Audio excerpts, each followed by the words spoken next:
Hoje, a gente vai mergulhar numa história impressionante sobre crise, escolhas e as consequências delas. Tudo tirado de um texto bem antigo. É um verdadeiro drama, sabe? Sobre um povo que está encurralado, as alianças que eles fazem meio que no escuro e um caminho para a redenção que, olha, ninguém estava esperando. E a história toda gira em torno de uma pergunta que, no fundo, todo mundo já se fez. Quando o show parece que vai sumir debaixo dos nossos pés e o futuro é uma incógnita, qual é o nosso primeiro instinto? Onde a gente deposita a nossa esperança para se sentir seguro? É essa tensão que vai guiar toda a nossa análise. Bem, a nossa narrativa começa com uma daquelas decisões tomadas na pressa, em segredo. Diante de uma ameaça gigantesca, uma nação inteira decide criar o seu próprio plano, simplesmente ignorando o conselho que tinha recebido. E o que é muito interessante aqui é que o dilema fica claro, preto no branco. De um lado, uma proposta de quietude e confiança. A ideia de que a força estaria no descanso e não na correria. Do outro lado, a solução que dá para ver para tocar, o poder militar do Egito. Era uma escolha bem clara entre a fé e a força visível. E eles não pensaram duas vezes, foram com tudo. O texto mostra que eles se comprometeram totalmente com esse plano. Eles vão para o Egito, buscam a proteção do faraó e ainda mandam caravanas cheias de tesouros para garantir essa aliança. A aposta na solução humana foi total. E é nesse ponto que a história muda de figura.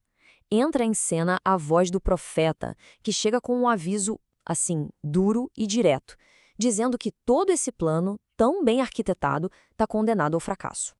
Essa imagem é de uma força, nossa, é impressionante. Dá quase para visualizar a cena, o esforço, o deserto, os animais carregados, e tudo isso para quê?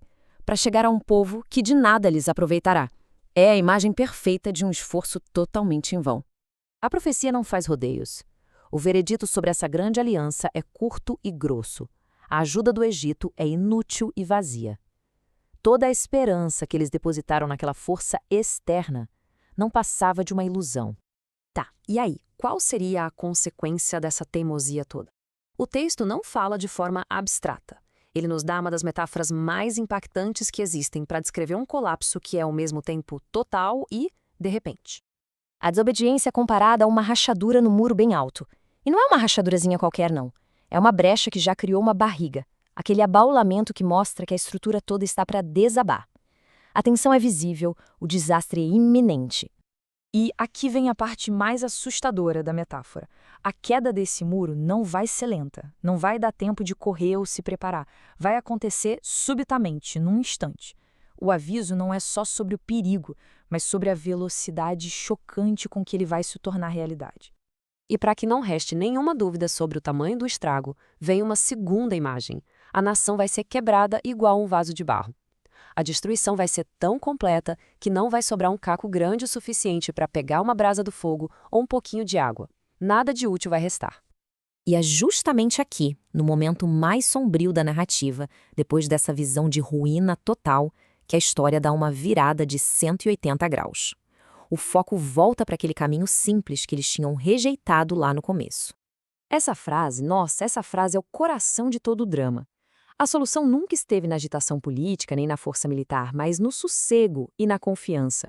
Era um convite para parar, para confiar. E a conclusão é de uma honestidade brutal. Mas não quisestes. A ruína não foi um acidente, foi uma escolha. E o que vem depois dessa rejeição? Abandono? Punição? Não. O que vem a seguir é talvez a maior surpresa de toda a história. O texto diz que, apesar de tudo, Deus vai esperar para ter misericórdia. A rebelião não fechou a porta para a graça. E isso nos joga direto para o capítulo final, que descreve uma restauração tão profunda, mas tão profunda que parece até sobrenatural. Não se trata de consertar o que quebrou, mas de criar uma realidade completamente nova, cheia de abundância. A cura começa com passos bem concretos. Primeiro, a disposição para ouvir a orientação correta. Depois, um ato de purificação, de jogar fora aquelas velhas e falsas seguranças. E a consequência é imediata. A própria natureza responde e a terra volta a ser fértil. A imagem da restauração é de uma vitalidade que transforma a paisagem. Água, que é o símbolo da vida, passa a fluir com abundância até nos lugares mais secos e improváveis. É uma visão de renovação total, mesmo. Mas a transformação não para por aí não. Ela se torna cósmica. A luz da lua vai brilhar como o sol e a luz do sol vai ficar 7 vezes mais forte. É um jeito poético e muito poderoso de dizer que a nova realidade vai ser incomparavelmente mais brilhante que a antiga. E toda essa transformação da terra ao céu acontece por um motivo bem específico. Esse é o dia da cura. O dia em que a fratura causada pela rebelião é finalmente consertada e a ferida curada. A ruína é completamente revertida pela redenção. E assim, no fim das contas, a história nos traz de volta ao começo. Essa jornada toda, passando por muros rachados e por uma luz que se multiplica, nos deixa com uma pergunta. Diante das nossas próprias crises, quando o instinto é correr, agir, forjar alianças, o que significaria na prática escolher o caminho do sossego e da confiança?